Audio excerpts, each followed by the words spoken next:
Maraming salamat, Rob. But before I do, nais ko lang sabihin something very brief. I'd like to issue a respectful challenge to our president. Mr. Marcos, di ba ang narrative na iyong pinopromote ay hindi ako kasama dyan sa mga flood control scandals na yan. And in fact, ang sabi mo, ako nga ang nagpa-imbestige. Sinasabi mo yan constantly to your mouthpiece. At sinabi mo pa nga, di ba, noong ikaw ay nag-speech nung SONA, mahiya naman kayo. Now I would like to respectfully ask the President, Sir, kung hindi ikaw ang mastermind, sino? Ba't hindi mo masabi? Hanggang ngayon, September pa yung ICI mo, hindi mo pa rin masabi. Di ba? Kung ikaw ang nagpa-imbestiga, ano nangyari sa investigasyon? Bakit hindi mo pa rin masabi hanggang ngayon kung sino ang mastermind? At sa nakikita mo na yung National Expenditure Program mo ay nilakihan na naman. Just like before, nung sinabi mong mahiya naman kayo, bakit ayaw mong sabihin sa present na House, mahiya ulit kayo? I mean, what gives? Salita lang ba, Mr. President? Are you not going to tell the Filipino people kung sinong dapat mahiya? Sino man dapat mahiya talaga rito? Kung hindi kayo, sinong dapat mahiya? Yung pinsan mo ba? Yung anak mo ba? Sinong dapat mahiya, Mr. President? Why are you so silent? Bakit puro lip service? So that is my challenge. Ngayon, ito naman public knowledge naman, pero alam nyo, magugulat kayo. Because, alam nyo, yung sinasabi nga po sa Constitution, Rob, na the legislature is the guardian of the public purse. Alam nyo, dapat po ang ginagawa ng ating legislatura ay magtipid. Kung merong wish list ang presidente under the National Expenditure Program, siguro dagdagan mo ng konti, bawasan mo ng konti, but for you to double or treble yung hinihingi ng presidente, there's something wrong. Bakit sa halip na pangalagaan mo yung pondo, tipirin mo, nilalakihan mo pa? Walang iniwan niya sa anak mo eh. Humihingi ng allowance, Dad, may party ako sa Sabado, pahingi naman 1,000. Wag, 800 lang. Ito, baliktad eh. Paano matututo ng fiscal responsibility? Dad, pahingi ng 1,000, gawin natin 3,000. Saan mo ilalagay yung 2,000? Yun ang nagtataka ko. Kita nyo, ito na naman eh, walang pagbabago mga kasama. Tingnan ninyo Kaya sinasabi ko yung speaker, same, different dog, same collar. Ito, umpisahan natin. Yung iba halimbawa si Roman Antonio, ang insertion siya, hundreds of millions. Okay? Kunin na lang natin yung first 5 para hindi kayo maboard. Ang number 5 sa dami ng insertions ay si Nabota City Lone District Representative Toby Tiangco. Ang hiniling lamang sa NEP para sa NCR niya, yung kanyang distrito, ay 2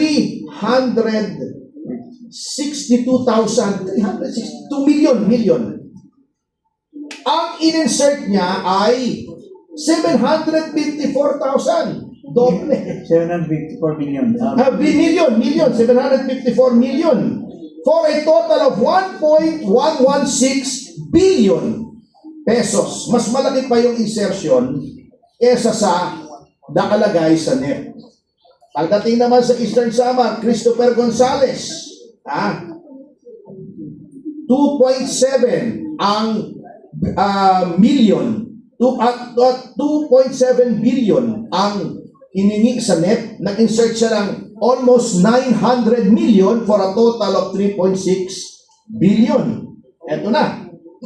Ito, the Swansea Sisters. Yung paborito, yung crush ni Congressman Jim yung pinakamagandang congresswoman sa House. Hindi, magkapatid ito. Iba pa yung si Micaela. Yung Bella, medyo improved version.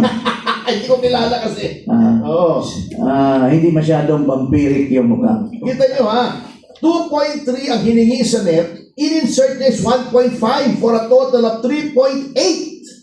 Almost 3.9 kung rounded off. Yung kapatid niya na chairman na yun, ano? Chairman ng Tapro, yeah. Oo. 1.7 ang in-insert sa 1.6 for a total of 3.4 billion. Ano yung billion ng insertions? Yung magkapatid, ang total insertions ay 3.2 billion yung magkapatid. And yung ating speaker na akala natin mag-improve from Alam mo, matino. Mr. Romualdez ay ang hiningi lang sa DPWH na sa NEP ay 1.1 billion. Ang in-insert niya ay 2.6, halos triple. In-triple niya for a total of 3.783 billion pesos. Yan ba ang reform budget? Yan ba ang nahiyang mga tao? Hindi po sila nahiya. What are we going to do with this? Bago si Vince Dizon, sapagkat alam naman natin alter ego siya ng presidente, kunyari pa, binawasan niya, bago nag-sorry, insufficient data daw, kinastify pa niya yung increase. Kaya daw ganyan lang maliit kasi mali daw yung finid niya sa presidente, doon sa NEP. Can you imagine for someone to admit that you should have been fired on the spot? Bakit mali yung binigay mo sa presidente? Na mislead siya in formulating the NEP na kailangan pa dagdagan ng House. Can you imagine ang pinaglolo ko tayo? So yan po sinasabi ko. There seems to be no hope. Hanggang matapos po ang termino nitong Pangulong ito, ganyan po ng ganyan. Dahil nga, hindi po sila pwede magtanggal ng insertions kasi ipanunuhol po nila yan. Pagdating ng February 26 ba? O 6? Yung February 26. 6. Yung Pagdating ng February 26, deadline of the 1 year. kakailanganin nila yung perang yan. Sapagkat katulad nga na sinabi ni Chairman Cardema, depende ang budget mo doon sa agreement or disagreement mo doon sa pinagagawa nila sa iyo. Ayaw mong pumirma, wala kang budget, pipirma ka, sagana ka sa budget. So, yun po ang malaking problema kung bakit hindi, never, na mare-reform ang ating budget.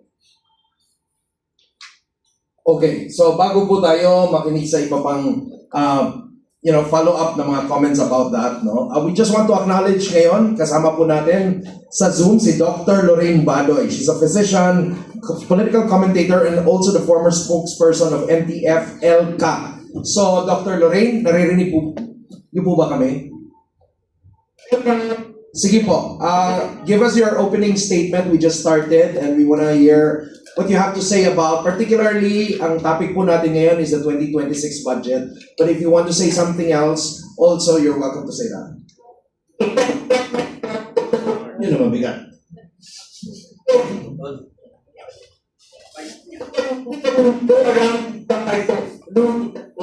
Doc Lorraine, hindi po clear yung microphone ninyo. Medyo napuputol-putol po siya. But I think your signal is okay because hindi naman napuputol-putol yung video ninyo, but it's just your microphone now. Wala pa po. Hindi pa rin. Okay. Sige. So we'll go ahead first. Yun. Parang si BBM lang magsalita pagka pumunta.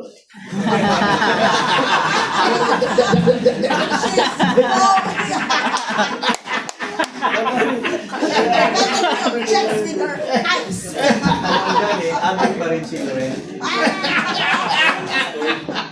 So while Dr. Lorraine is Go fixing, ahead first. Go ahead first.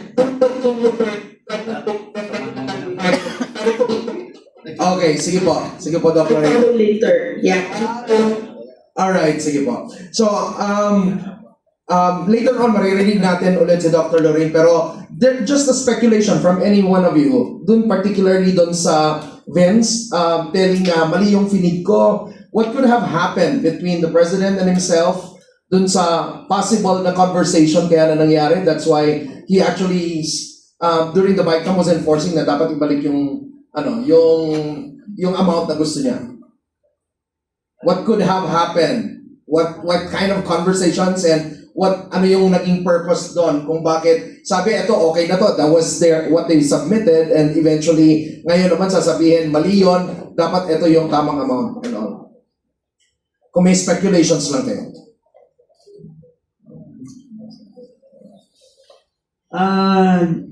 May I comment on that? Sure po. Well, unang-una, kailangan po malaman ng ating mga kababayan kung ano ba yung National Expenditure Program. Una muna, i-define natin kung ano po yun.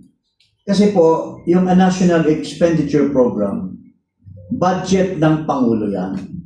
Ibig sabihin, sa ating saligang batas, tuwing taon, obligado ang ating Pangulo na magsumite ng budget para sa kanyang panggobyerno. So ito po yung definition ng National Expenditure Program, which is included in the mandate of the President under our Constitution.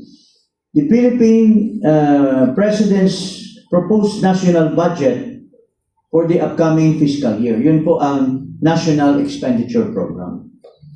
This is prepared by the DBM and submitted to Congress for deliberation, acting as the basis for the General Appropriations Bill, which eventually becomes law. So, ibig sabihin, bago ipipresenta yan, every I think sometime in the month of August, after the State of the Nation address, obligado na magsumite ang ating Pangulo ng kanyang iniisip na ano ba ang pagpapatakbo ng gobyerno. Magkano ang kailangan na pondo para ayos ang pagpapalakad ng ating gobyerno. So, ibig sabihin, ano ba ang net? Bawat departamento ay gumagawa ng kanilang budget kung ano ang mga kailangan ng bawat departamento. So, pagdating yan sa Kongreso, re-reviewin lang.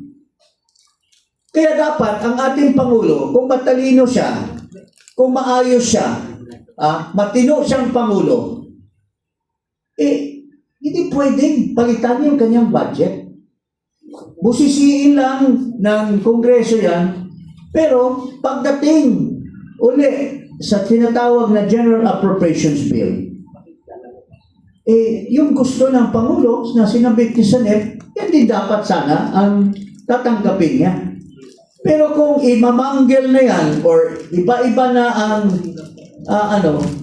siyempre, aangal dapat ang matino na Pangulo. Di ba? Bakit wala ito? Ito yung, halimbawa, Department of Public Works. Ano ba ang gusto ng Pangulo nung sinabit niya sa Senate? Gusto niya itong ma-address itong mga expenditures na ito na siya yung makapagpabuti sa infrastructure program. Tapos biglang pagdating ng General Appropriations Bill, wala na yung mga gusto niya. So, ibig sabihin, under the Constitution, ikaw ang Pangulo, mayroon kang power of tinatawag na veto power. Pwede mong harangin yung mga pinaggagawa ng mga congressmen for their own benefit, which is no longer for the benefit of the people in the first place. Kasi ang Pangulo, siya yung naglalatag ng anong maganda para sa taong bayan. Pero pagdating sa kanya, pagbalik nung sinumiti niya, nawala na yung mga gusto niya.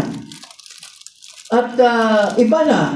So paano ako magiging effective na Pangulo to implement my program? Kung binago na ng Kongreso, pagdating sa BICAM, binago na lahat. Kaya, kung matino ka, hindi mo papayagan na ang Kongreso ang magdikta ng gobyerno. Pagpalakad ng gobyerno. Kaya na yung mga insertion, dapat aayawan sana ng Pangulo. Pero, noong napakinggan natin si Saldico at nasabi na ininstruksyonan si Pangandaman, tapos kinonfirm ng Adrian Bersamin na nag-utos si Marcos na magsingit ng 100 billion, aba, anong nangyari sa kanyang National Expenditure Program? Ha? Siya mismo ang nag-violate, nag-giba ng kanyang National Expenditure Program. Kaya hindi matino ang gobyerno. Kung ikaw presidente, baguhin mo. Tapos, mayroon ka palang intensyon na kikita ka pala doon sa insertion mo. Kasi sabi ni Saldico, after na insert yung 100 billion na pina-insert ni Marcos, biglang nakakuha siya ng kickback na 25 billion at binigay niya kay Marcos. Anong klaseng presidente mayroon tayo? Walang hiya ka ang presidente ka. Sasabihin mo, mahiya kayo, pero ikaw pala ang numero 1, walang hiya. Oh, what kind of kaya ako nananawagan sa ating mga kababayan. Papayag ba tayo na ganyan ka magnanakaw ang isang presidente according to Saldico na kumukuha ng 25 billion? Maliban pa doon mga kababayan, doon sa mga nilatag nilang insertions na hindi po nakaayos doon sa National Expenditure Program. Kasi ang na-insert sa 2025 budget ay nasa 280 billion more or less. Ang binito lang ng ating Pangulo, 29 billion. So napakalaki yung maliban doon sa 100 billion na pina-insert niya, mayroon pang mga ibang in-insert. At doon sa portion na yan, which went back to Bulacan, sabi ni Saldico, 52 billion ang nakalap ni Saldico na kickback at binigay niya kay Romualdez at kay Marcos. So matino ba yung presidente na ganyan, mga kababayan? Ako po'y nananawagan sa ating mga sundalo, sa ating mga pulis. Matino ba ang ating Pangulo na kumikita sa sariling pera ng mga taxpayers, sa mga naghihirap na taong bayan?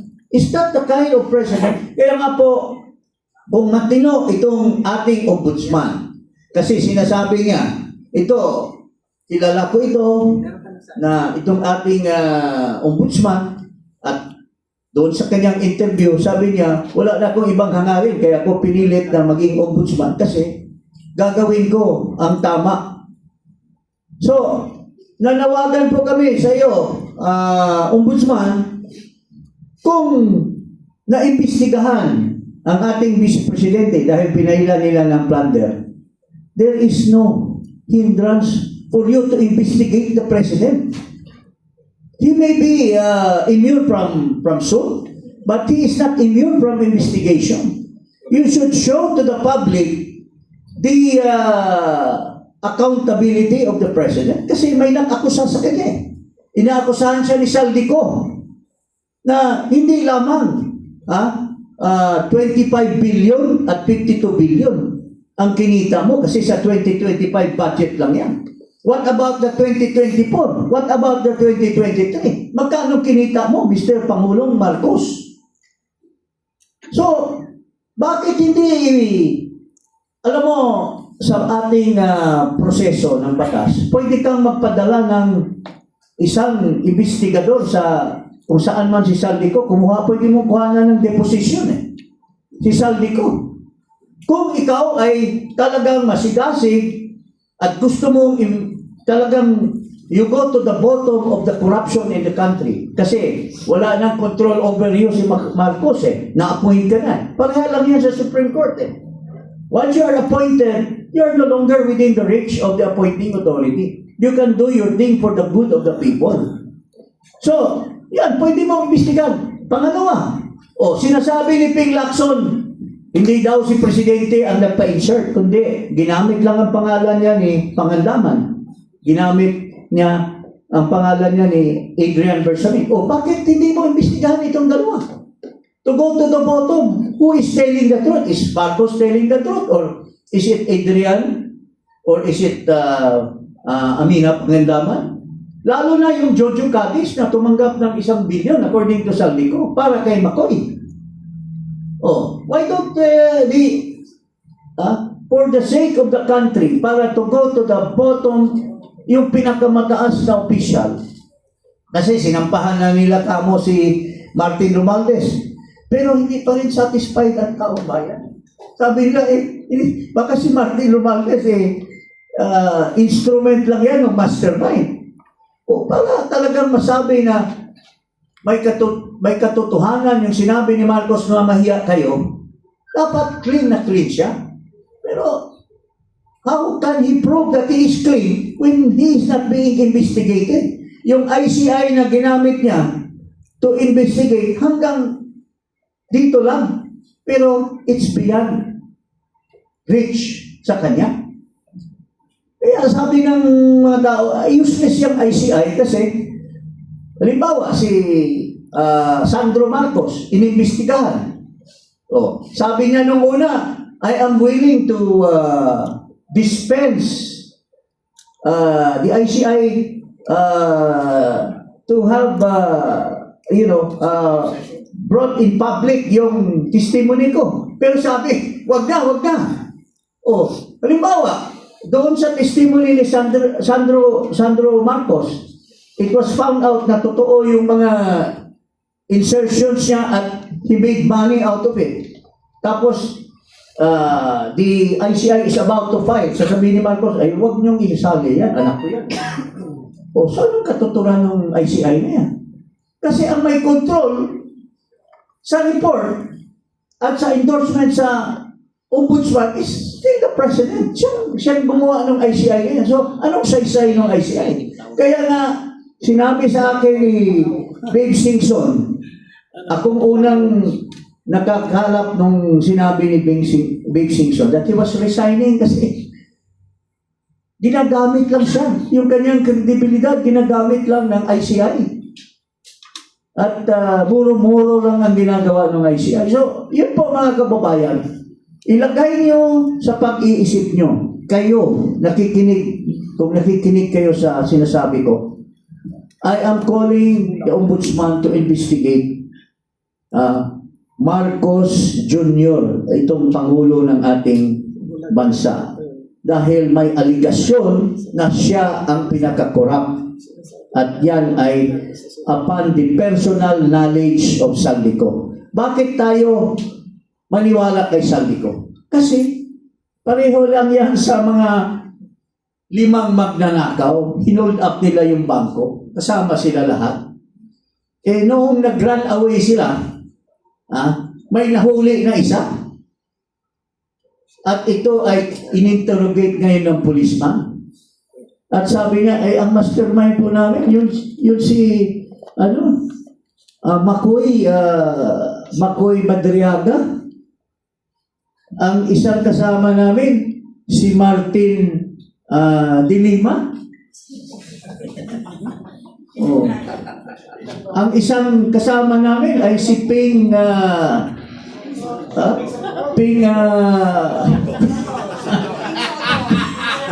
So kung ikaw kasama sa nagplano at nahuli ka, hindi ba yung mga ginawa niyong plano para magnakaw, may katuturan yung sinasabi nito kasi kasama siya sa nagplano at nagnakaw. So ganoon din, kung isa sa mga magnanakaw si Saldico at nahuli at siya ngayon na nagsasabi na si Marcos ang nag-utos sa akin na maglatag ng insertion, hindi ba kakapaniwala si Saldico? Ngayon, ginugulo nila ang usapan. Wala daw nga AI daw yung sinasabi ni Saldico. Wala daw nga, hindi daw under oath. Hindi po totoo yan. Personal knowledge and under the rules of the Ombudsman, evidence can be had in any form. Nasa probative value na, pero para sa akin, napakataas ng probative value nung sinasabi ni Saldico. So, kung karapat-dapat na imbestigahan ito, at karapat-dapat na nandyan si Attorney Boying Rimulya, nakuha na niya yung gusto niya maging ombudsman. Ngayon, dapat makuha rin yung gusto ng taong bayan na ipakita mo sa kanila yung katotohanan. Yun po ang hinaing ng taong bayan sa ombudsman. Please investigate. Unang-una, si Saldico. Investigate Adrian Bersamin. Investigate Amina Pangandaman. Investigate Jojo Cadiz. Because ito yung makapagsabi. Kung wala nang saysayang investigation sa Senate, yung Blue Ribbon Kasi nagpakita na ng bias si Ping Lacson. Yung ICI, wala namang saysay. Kung imbestigahan mo si Marcos, siya rin ang magde-decide kung tama ba o hindi. So it remains with the ombudsman, mga kababayan. Yun ang last bastion of determining accountability ni Marcos Jr. Yun po ang masasabi natin ngayong umaga.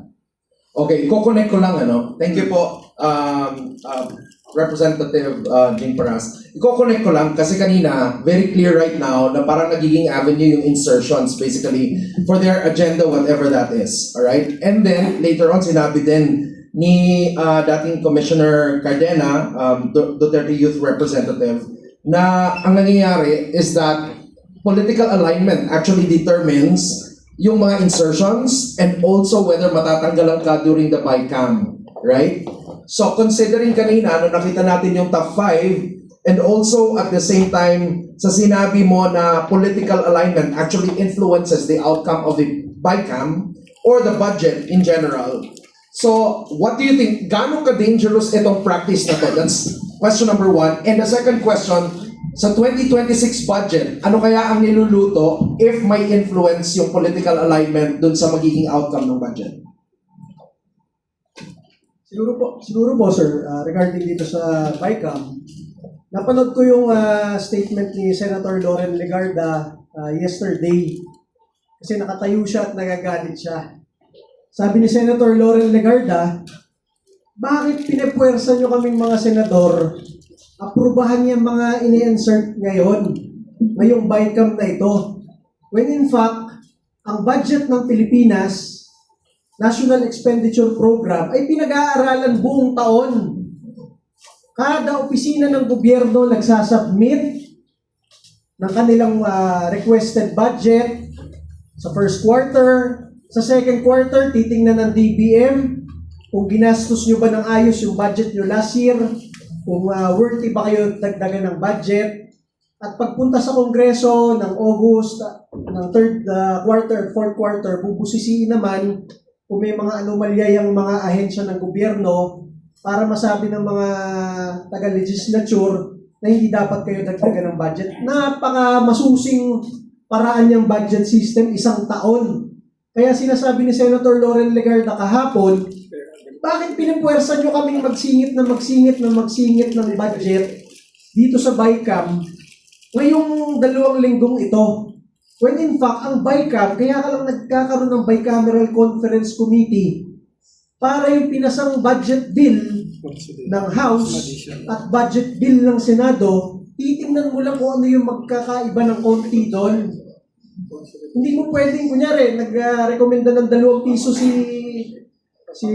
Congressman Topacio, tapos yung kasama natin, Senator Galilong, 3 piso yung sa kanya para sa isang departamento, titingnan lang kung paano magko-connect yung dalawa. Hindi pwedeng habang nag-uusap ng 2 piso to at 3 piso to, biglang under the table may sumingit na 1 billion kung saan.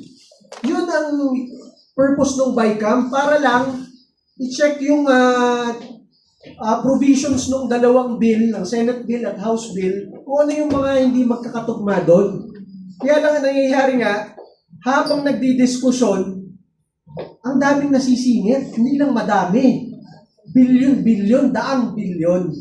Kaya nga po, ngayon ginawa nilang online yung BICAM. Dati, di mo alam kung ano nangyayari sa BICAM Kahit mga kongresista na hindi kasali sa BICAM, alam ni Kong Jing Paras yan, bigla na lang napasa yung budget, di alam yung pinag-usapan doon sa BICAM. Ngayon, online.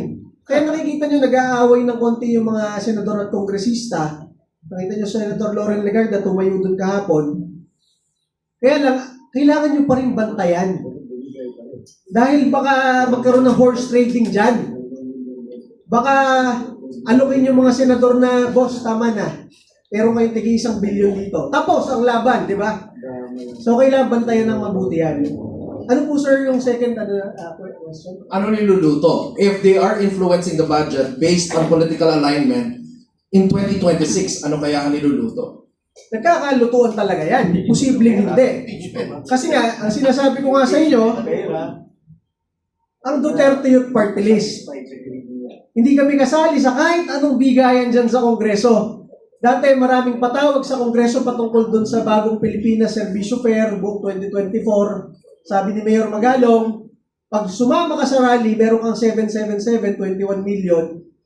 Sa lahat ng imbitasyon, 31 na imbitasyon, 0 yung Duterte yung party list doon. Hindi kami sumasama sa ganyan na pupunta ka para bigyan ka ng pera. Mas marami pa kaming panahon pumunta sa youth leadership training, sa kampo ng AFP at PNP, laban sa NPA. Yun ang aming pinagkakaabalan sa Duterte Youth. So, maliban doon sa mga ganong klaseng bigayan, alam mo na bakit nagkakaroon ng insertion ngayon. Di ba? Yung nangyari sa Duterte Youth Party List, hindi insertion, talagang ziniro kami. After manalo, ziniro seat pa sa Kongreso, hindi pa makaupo, di ba? So, bakit ganyan? Bakit merong mga insertion? Ang sabi ng aking mga kasama dito, sila naman ang sanay na, dating Congressman na Jing Paras. Yan nga, dahil sa February, magkakaroon ng panibagong impeachment at paano mo mayayaya yung mga kongresista na yung iba doon, di naman talaga nagsasalita para sa taong bayan, tahimik lang, di aalokin mo ng mas malaking budget. Normally, sa experience sa House, gagawin nilang FLR yan for later release. Kasi binigyan ka na ng instruction ngayong January, hindi mo na nila i-release yan. Unless hindi ka pumirma sa February impeachment. O, ganyan nangyayari dyan. Boss, isingit ko lang bago ko makalimutan yung sinasabi kong isang punto ko dun sa ano. Hindi kasi ako makatulog ng 3 araw dito sa Ramil Madriaga na to Nabibuisit talaga ako. Hindi pa naman ako nakainom ng losartan. Pero partner magsingit ko lang, mabigat dinalaw ni Delima. Dinalaw pa ni Dilima. Kaya hindi na daw Jonel, Ramil.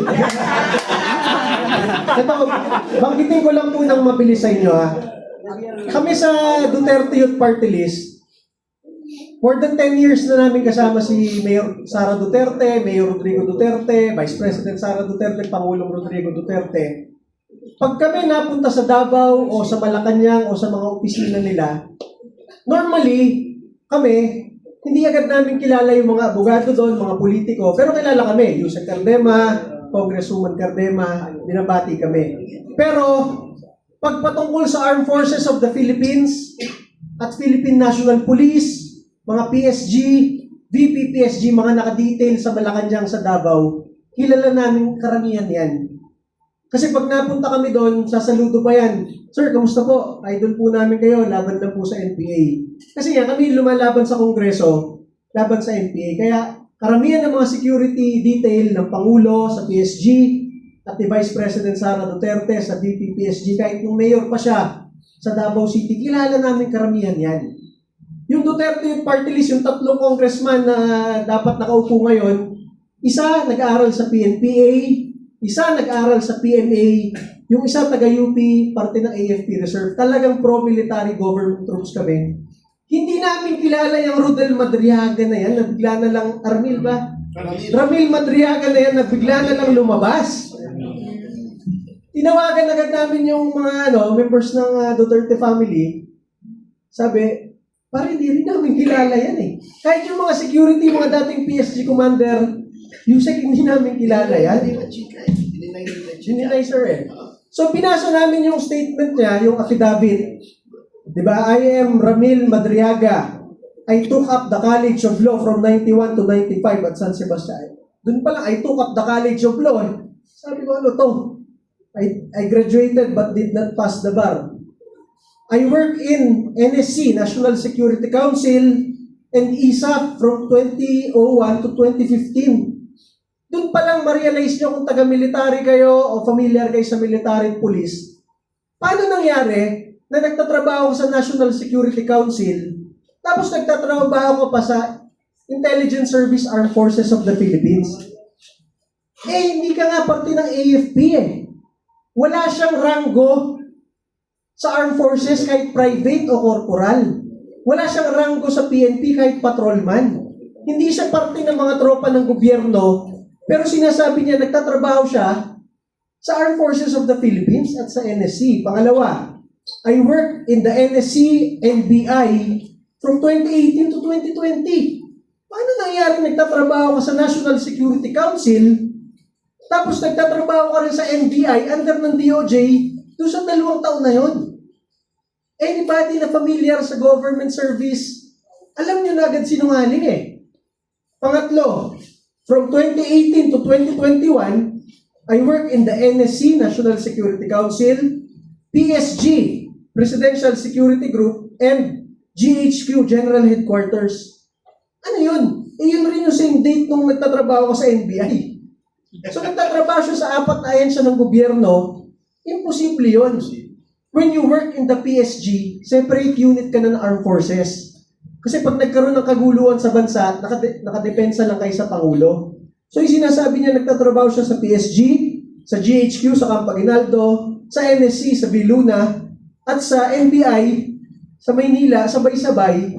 Doon pa lang makita niyo na abnormal tong tao na to. Talagang ma-high blood ka sa ano. Pangatlo. At the start of the 2016 election campaign, then Congressman Roy Logoles introduced me to the Duterte family to provide political and security advice. Pare, mapapainom talaga ako ng lasartan eh. Una, si Congressman Roy Logoles, yung binanggit niya, patay na, kaya hindi mo ma-verify kay Roy Logoles. Pero nagsalita si Malu Tiquia, Chief of Staff ni Roy Logoles, hindi rin daw niya kilala yan. Dun pa lang, di ba? Pangalawa, inirekomenda ka ng patay na congressman sa Duterte family para ikaw ang mag-provide ng political and security advice kay Mayor Duterte. Pare, veteran politicians yung mga Duterte. Ang tatay ni Pangulong Duterte, gobernador na, 1950s, 1960s. Cabinet secretary na, 1970s.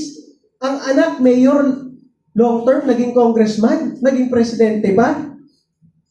Tapos, ikaw ang magbibigay ng political advice dito sa political family na ito. Tapos sinasabi mo dito, ikaw rin ang pinagbibigay ng security advice. Sa dami ng general ng Armed Forces of the Philippines na na-assign sa Task Force Davao, ikaw na walang ranggo sa AFP o PNP, ikaw ang magbibigay ng military advice. I was also assigned to form groups that would support President Duterte's candidacy for president. Yan yung mga isang tao lang nag-volunteer ako, tapos sinasabi na niya siya na yung nagtumulong, di ba? When Duterte was elected president, he ordered me to serve as counterintelligence agent for the National Security Council. Talaga namang kung may baseball bat ka nga naman talaga, mapapalo mo sa ngipin at sa pagmumukha niya to eh. Nung naging presidente si Duterte, inutusan ka.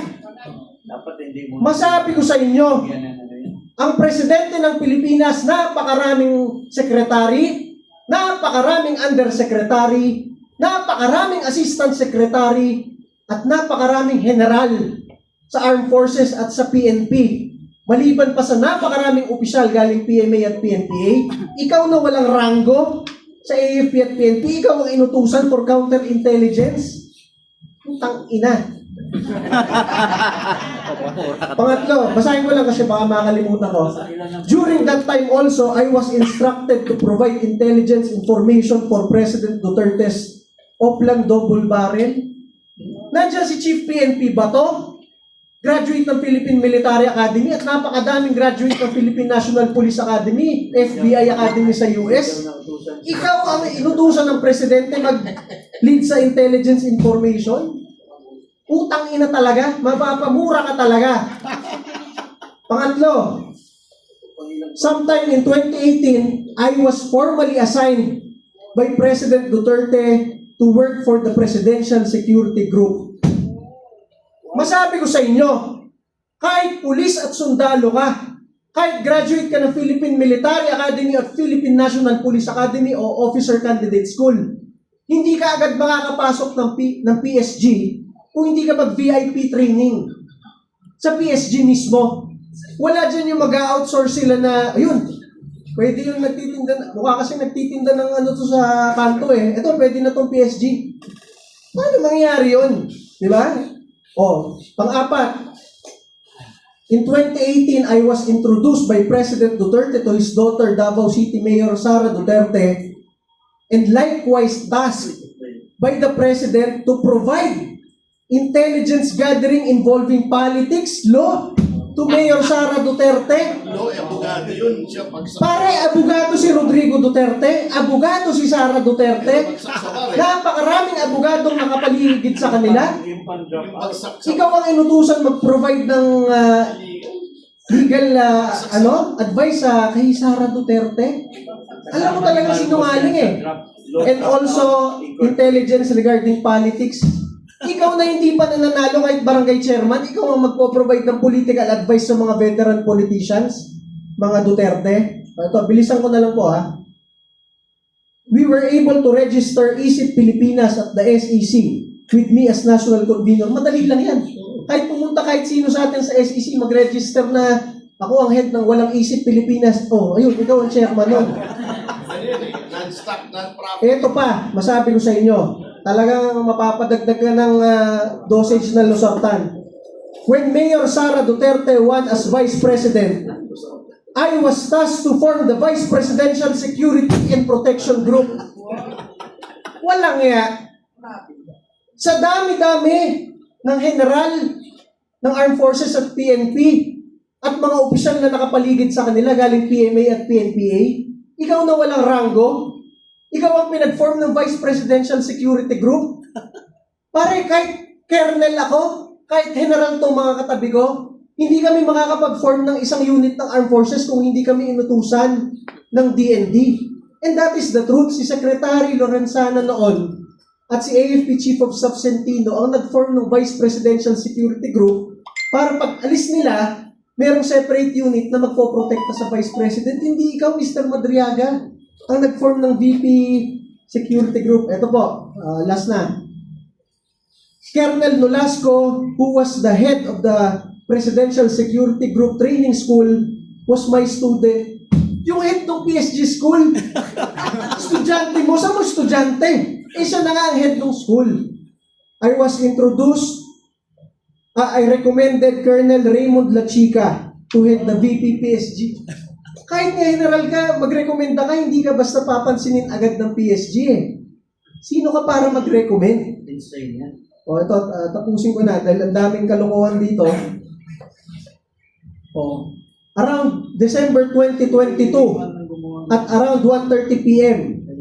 I stayed with Colonel Nolasco and Colonel Lachica when vehicles with 4 duffel bags of money arrived. Alam mo yung oras, 1:30, pero hindi mo alam yung araw. At around December 2022, 1:30 p.m. Ano yun? Yung buwan alam mo, pero yung araw hindi mo tanda. O, ito po.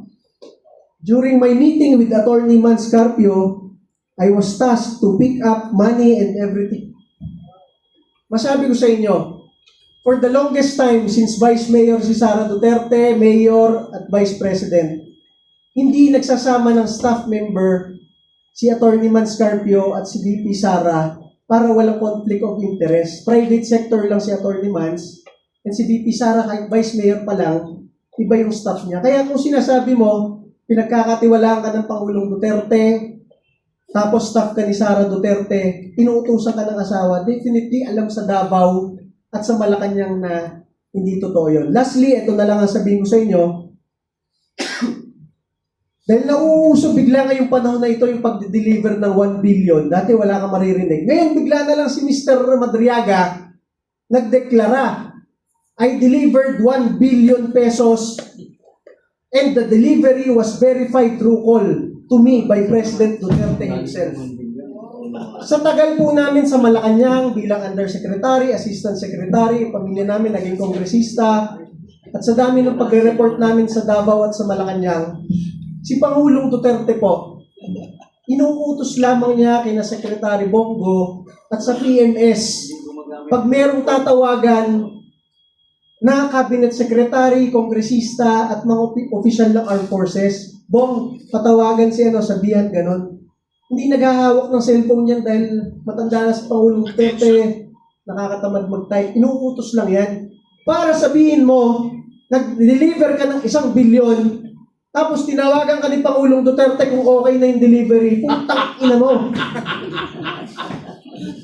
Lastly, masabi ko sa'yo, Mr. Madriaga, ang dami mong kaso ng kidnapping for ransom, kaya ka nakakulong. Yung dinedeklara mo na San Sebastian Law ka, ano ngayon? Grade 6 lang si Vice President nung nandun ka. 12 years old. So lahat ng claims mo ngayon, alam namin, either invento mo, o pine-pressure ka para i-file mo yan sa ombudsman na final mo nung isang araw, lahat yung kalokohan. Ang ina mo. Okay. Maisingit ko lang, Sige po. katulad ko pareho kami ni Speaker Romualdez, mahilig sa singit eh. Yung 1 bilyong yan, naalala ko yung claim ni Montulfo na nakaiwan daw ng 1 bilyong piso si Pangulong Duterte sa Malacanang. Alam nyo, hindi naman po in-oust si Pangulong Duterte. Peaceful transition of power. Paano ka makakaiwan ng 1 bilyon? Kung Mayo pa lang, alam mo nang matapos na yung term mo eh. Kung meron ba 1 billion granting without considering may 1 billion doon, hindi maiuwi mo yun. Ang tagal ng panahon para maiuwi mo 1 billion. Kung siguro, 1,000 piso, 2,000 piso, nakalimutan mo sa drawer, pwede. 1 billion! Alam niyo ba kung gaano karami 1 billion? Yung 1 milyong piso, mga ganyan kalaki, di ba? Mga 12 inches, more or less, yung haba. 1,000 ganon ang 1 billion. 1,000 na 1 milyon. Nakalimutan mo, hindi mo napansin. Ay, yan ang mga tiradang... Ano lang, boss, 1 minute lang. Ito. 1 minute lang. Alam mo si Montulfo, anak niya sa labas yan si Madriaga. Sige po natin yung 1 minute and then we'll acknowledge Dr. Lorraine.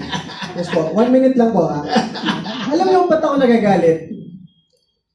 Una, hindi talaga kilala yan sa PSG, VP PSG, sa security detail ng Pangulong Duterte at Vice President Sara Duterte.